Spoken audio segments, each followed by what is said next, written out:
ನಂಬಿಕೆಯನ್ನು ಇಟ್ಕೊಂಡು ನಾವು ಕೆಲಸ ಮಾಡ್ತಾ ಇರ್ತೇವೆ. ಒಬ್ಬ ವ್ಯಕ್ತಿ ಯಾವ ಪಕ್ಷದಲ್ಲಾದ್ರೂ ಇರಲಿ, ಅದು ಮುಖ್ಯ ಅಲ್ಲ ನಮಗೆ. ರಾಜಕಾರಣವನ್ನು ಮಾಡುವಾಗ ಒಂದು ಪಕ್ಷವನ್ನು ಅವಲಂಬಿಸಬೇಕಾಗುತ್ತೆ.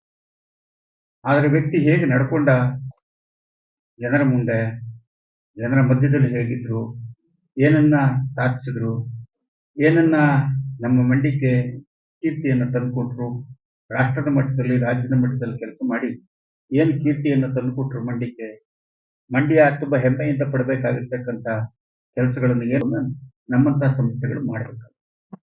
ಕೃಷ್ಣ ಅಂದ್ರೆ ಏನು? ಮುಖ್ಯಮಂತ್ರಿ ಆಗಿದ್ರು. ಕೃಷ್ಣ ಅಂದ್ರೆ ಏನು? ಸೋಮನಹಳ್ಳಿಯವರು, ಎಸ್ ಟಿ ಮಲ್ಲಯ್ಯನವ್ರ ಮಗ. ಶಂಕರಗೌಡರು ಅಂದ್ರೆ ಏನು? ಮಂತ್ರಿ ಆಗಿದ್ರು. ಈ ಅಪಾರವಾದದನ್ನು ಸಾಧಿಸುವಾಗ ಅವನು ಪಟ್ಟಂತ ಕಷ್ಟಗಳು, ಅವನು ಎದುರಿಸಿದಂತ ಸವಾಲುಗಳನ್ನು ಕುರಿತು ನಾವು ಯೋಚನೆ ಮಾಡದೆ ಹೋದ್ರೆ ನಾವೆಲ್ಲ ಮನುಷ್ಯರಾಗ್ಲಿಕ್ಕೆ ಸಾಧ್ಯ ಇಲ್ಲ. ಹೇಳಿದೆ ಮೇಡಮ್ನವ್ರು ಹೇಳಿದ್ದಾರೆ, ಅವಸರ್ಪಿಣಿ ಕಾಲದಲ್ಲಿ ನಾವಿದ್ದೇವೆ. ಅವಸರ್ಪಿಣಿ ಅಂತಂದ್ರೆ ಮೇಲಕ್ಕೆ ಏರುಮುಖವಾಗಿ ಚಲಿಸ್ತಕ್ಕಂಥದ್ದು, ಒಂದು ಸಮಾಜ ಏರುಮುಖವಾಗಿ ಚಲಿಸ್ತಕ್ಕಂಥದ್ದು, ವ್ಯಕ್ತಿ ಏರುಮುಖವಾಗಿ ಚಲಿಸ್ತಕ್ಕಂಥದ್ದು. ಅವಸರ್ಪಿಣಿ ಎನ್ನುವಂಥದ್ದು ತಲುಪಿ ಅಲ್ಲಿಂದ ಮತ್ತೆ ಕೆಳಕ್ಕೆ ಇಳಿತಕ್ಕಂಥದ್ದು.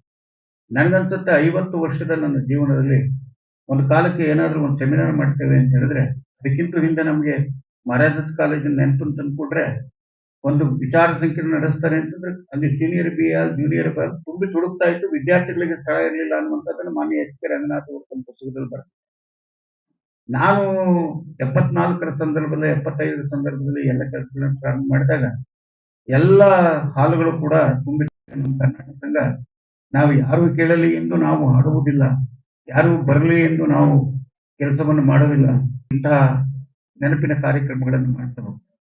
ನಾನಾಗಲೇ ಹೇಳಿದೆ, ಎಸ್ ಎಂ ಕೃಷ್ಣ ಅವರು ಈ ರಾಜ್ಯದ ಮುಖ್ಯಮಂತ್ರಿ ಆಗಿದ್ರು, ವಿದೇಶಾಂಗ ಮಂತ್ರಿ ಆಗಿದ್ರು, ರಾಜ್ಯ ಮತ್ತು ಕೇಂದ್ರಗಳೆಲ್ಲರಲ್ಲೂ ಕೂಡ ಅಪಾರವಾದಂತಹ ಒಂದು ದೊಡ್ಡದನ್ನ ಸಾಧಿಸಿದ್ರು ಅನ್ನುವಂಥ ಮಾತುಗಳನ್ನೆಲ್ಲ ಹೇಳ್ತಾರೆ. ಹೇಗೆ ಅವರ ಆಡಳಿತ ಇತ್ತು, ಹೇಗೆ ಅವರ ವ್ಯಕ್ತಿತ್ವ ಇತ್ತು ಅನ್ನುವಂಥದ್ದನ್ನು ನಮ್ಗೆ ಪರಿಚಯ ಮಾಡಿಕೊಡೋದಕ್ಕೋಸ್ಕರವಾಗಿ ನಾವು ವೇದಿಕೆಯ ಮೇಲೆ ಇರ್ತಕ್ಕಂಥ ಅನೇಕ ಗಣ್ಯರನ್ನು ನಾವು ಇಲ್ಲಿ ಕರೆದಿದ್ವಿ. ಅವ್ರು ಮಾತನಾಡ್ತಾರೆ. ಸನ್ಮಾನ್ಯ ಪುಟ್ಟರಾಜು ಅವರು ವಿರೋಧಿ ನೆಲೆಯಲ್ಲಿ ಕೃಷ್ಣ ಅವ್ರನ್ನ ಕಂಡ, ವಿರೋಧಿ ನೆಲೆ ಅಂತಂದ್ರೆ ಪಕ್ಷದ ದೃಷ್ಟಿಯಿಂದ ವಿರೋಧಿ ನೆಲೆಯಲ್ಲಿ ಕಂಡಂತವ್ರು. ಹಾಗೆ ನಮ್ಮ ಕಪ್ಪಣ್ಣವರು ಇಲ್ಲಿ ವೇದಿಕೆ ಮೇಲೆ ಇದ್ದಾರೆ. ಅವರು ಸಾಂಸ್ಕೃತಿಕವಾಗಿ ಆ ಕೃಷ್ಣ ಅವರ ಕಾಲದಲ್ಲಿ ಕೆಲಸ ಮಾಡಿದಂಥವ್ರು. ಹೇಗೆ ಸಾಂಸ್ಕೃತಿಕವಾದ ಮನಸ್ಥಿತ್ವ ಅವರಿಗೆ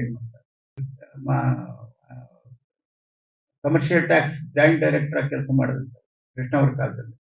ಅವರ ಆಡಳಿತದ ವೈಖರಿ ಹೇಗಿತ್ತು ಅನ್ನುವಂಥದ್ದನ್ನು ಕುರಿತು ಅವರು ಮಾತನಾಡೋದಕ್ಕೆ ಬಂದಿದ್ದಾರೆ.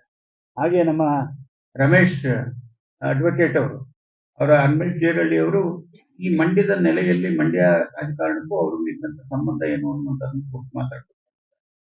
ಹಾಗಾಗಿ ಅವರ ಅನುಭವದ ಮಾತುಗಳನ್ನು ನಾವು ಕೇಳಿಸ್ಕೊಳ್ಳೋಣ ಅಂತೇಳಿ ಇವತ್ತು ಕೃಷ್ಣ ಅವರಿಗೆ ಒಂದು ಶ್ರದ್ಧಾಂಜಲಿಯನ್ನು ಸಲ್ಲಿಸುವಂತ ಒಂದು ಕಾರ್ಯ ಇದೆ. ಒಂದು ಕಾಲಕ್ಕೆ ನಾವು ಶ್ರದ್ಧಾಂಜಲಿಯನ್ನು ಸಲ್ಲಿಸಿರ್ಲಿಲ್ಲ ಅನ್ನುವಂಥದ್ದು ಕೂಡ ಒಂದು ಟೀಕೆಗೆ ಗುರಿಯಾಗಿದ್ದು ನಾವು ಹೊರಗಿನವರಿಗೆ ಬೆಂಗಳೂರು, ಮೈಸೂರು ಮುಂತಾದಂಥವರಿಗೆ ಕೃಷ್ಣ ಅವರಿಗೆ ಒಂದು ಶ್ರದ್ಧಾಂಜಲಿ ಕಾರ್ಯಕ್ರಮವನ್ನು ನೀವು ಏರ್ಪಡಿಸ್ತಿಲ್ವಲ್ಲ ಅನ್ನುವಂಥ ಒಂದು ಮಾತನ್ನು ಕೂಡ ನಾನು ಕೇಳಿದ್ದೇನೆ. ಅದಕ್ಕೆ ಬೇರೆ ಬೇರೆ ಕಾರಣಗಳಿದೆ ಅನ್ನುವಂಥದ್ದು.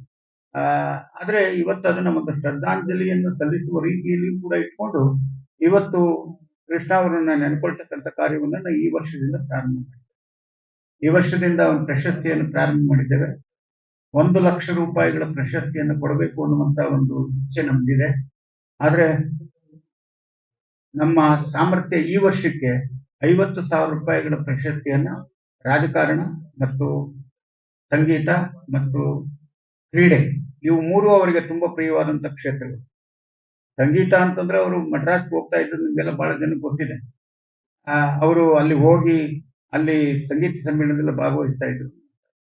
ಆಮೇಲೆ ಟೆನ್ನಿಸ್, ವಿಂಬಲ್ಡನ್ ಟೆನ್ನಿಸ್ ಎಲ್ಲಿ ನಡೆದ್ರು ಕೂಡ ಅಲ್ಲಿ ಹೋಗ್ತಾ ಇದ್ರು ಅನ್ನುವಂಥದ್ದು ಕೂಡ ಜನನಿಹಿತವಾಗಿರ್ತಕ್ಕಂಥ ಆ ರೀತಿಯಾದಂತಹ ಒಂದು ಸಾಹಿತ್ಯಿಕ ಸಾಂಸ್ಕೃತಿಕ ವಾತಾವರಣವನ್ನ ಅಥವಾ ಮೈಗೂಡಿಸಿಕೊಂಡಿದ್ದಂತ ಕೃಷ್ಣ ಅವರಿಗೆ ಆ ಕ್ಷೇತ್ರಗಳಲ್ಲಿ ಅದ್ವಿತೀಯ ಸಾಧನೆಯನ್ನು ಮಾಡಿರ್ತಕ್ಕಂಥವ್ರಿಗೆ ಈ ವರ್ಷದಿಂದ ಕೊಡಬೇಕು ಅನ್ನುವಂಥದ್ದು.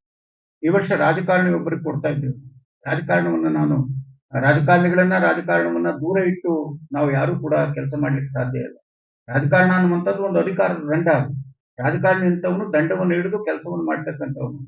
ಅವರು ತಪ್ಪು ಹಾದಿಗೆ ಹೋದಾಗ ಅವ್ರನ್ನ ಸರಿದಾರಿಗೆ ತೆಗೆದುಕೊಂಡು ಬಂದು ಕೆಲಸ ಮಾಡಿಸ್ಕೊಳ್ಬೇಕಾದಂಥದ್ದು ನಮ್ಮಂತ ಕರ್ನಾಟಕ ಸಂಘದಂತ ಅನೇಕ ಸಂಘ ಸಂಸ್ಥೆಗಳ ಕೆಲಸ, ಕರ್ತವ್ಯ ಅಂತೇಳಿ ರಾಜಕಾರಣ ಕೃಷ್ಣ ಅವರಂತೆಯೇ ರಾಜಕಾರಣ ಮಾಡಿದಂತ ಸೂಕ್ಷ್ಮ ಸಂವೇದನಾಶೀಲನಾಗಿದ್ದಂತ ಕಿಮ್ಮನೆ ರತ್ನಾಕರ್ ಅವರಿಗೆ ಪ್ರಥಮವಾಗಿ ಪ್ರಶಸ್ತಿಯನ್ನ ನಾವು ನೀಡ್ತಾ ಇದ್ದೇವೆ.